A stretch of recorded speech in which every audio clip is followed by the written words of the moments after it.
Hello and welcome to this week's edition of CTN Community Update. Drivers, keep your hands on the wheel. A new law takes effect this week to combat distracted driving. Statewide statistics reveal that distracted driving contributed to more than 60,000 crashes during the past 5 years. As CTN's Jennifer Anderson reports, police hope putting cell phones down in the car will save lives. We really need to get people to focus on their driving, not on anything else. These days are gone. Now that the new hands-free law is in effect, phones must stay out of drivers' hands. After the beep, say the name you would like to call. It's okay to use a car's screen, steering wheel, or voice controls. Call Dad. But police say the new hands-free law is clear. Just please put down your phones. Nothing is that important out there that you need to get hurt or someone else needs to get hurt on this. Coon Rapids Captain John Urquhart says similar laws in other states have reduced crashes. Some as high as 15%, and that's a lot of crashes. That's a lot of people not getting hurt. That's a lot of property not getting damaged. A citation for holding a phone while driving or even while stopped at a traffic light starts with a $50 fine the first time and jumps to $275 for a second offense. Coon Rapids Police will be handing out free cell phone holders in hopes of helping people break their habits. We've trained ourselves that we can't put those things down, and now we need to untrain ourselves that while we're in our cars and driving, we need to set those distractions aside so that we can be safe, protecting ourselves and the rest of the people that are on the road. For CTN Update, I'm Jennifer Anderson. The state legislature passed the hands-free law with bipartisan support. It officially took effect August 1st. That isn't the only new law to take effect in Minnesota.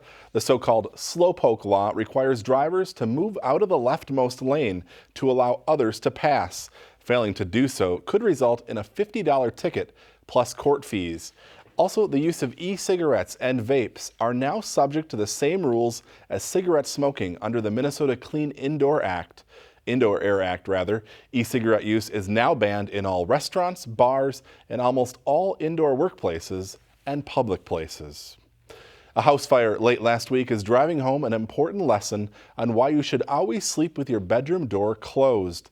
The fire broke out after lightning struck this home on the 1300 block of 129th Avenue around 6 a.m. July 26th. Firefighters arrived to find smoke coming from the roof. Inside of the home, you can see how the bedroom is untouched, but 20 feet away, there's damage. The smoke will always find you.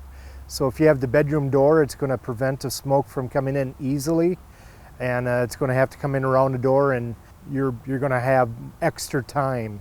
But if you leave your bedroom door open, the smoke is going to come in there right away, and the heat is going to come in there right away, so your chances of surviving is greatly decreased. Everyone made it out of the home safely, but again, it's a reminder to close before you doze. There should also be a working smoke detector inside and outside of each bedroom. A special election is underway for the District 6 seat on the Anoka County Board. Rhonda Sivaraja resigned 2 months ago to become the county administrator following the retirement of Jerry Soma. So far, 5 people have filed for the seat. Those interested have until August 13th to do so. A primary will be held on Election Day in November. The top 2 vote getters will square off in a special election on February 11th. Filings also open this week for several school board seats up for re-election this fall. All 3 seats on the ballot cover portions of Coon Rapids. District 1 is currently represented by Tom Heidemann, District 2 is held by Marcy Anderson, and District 5 is represented by Nicole Hayes. Members serve a 4-year term. Filings will close on August 13th. The general election takes place November 5th.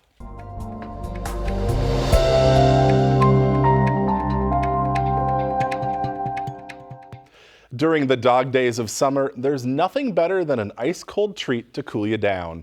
In this month's Business Spotlight, we have the scoop on Cullen's Ice Cream, which has become a popular destination. I think I always really enjoyed fun businesses. Our history started back in 2014 when I was bothering her for about 2 years about opening an ice cream parlor. And after about 2 years, she said, you know what? Okay, let's do it. We offer a retro feel. We're an ice cream, candy, soda, popcorn. It's kind of like an old school shop where a lot of adults remember or have memories from their childhood. We want people to feel welcome, have a kind of a great experience with the store.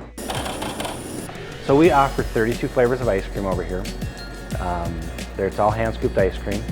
We have malts and shakes and sundaes and soda floats that we all offer here. And we also do have a homemade dairy-free option here in the store too. And we also offer vintage and specialty candy. We have glass bottle soda, and we also have gourmet popcorn that we make right here in the store. It's a happy place. After baseball games, families get together. It's so much fun to see bikes and people walking to this ice cream store. It's the customers that drive us.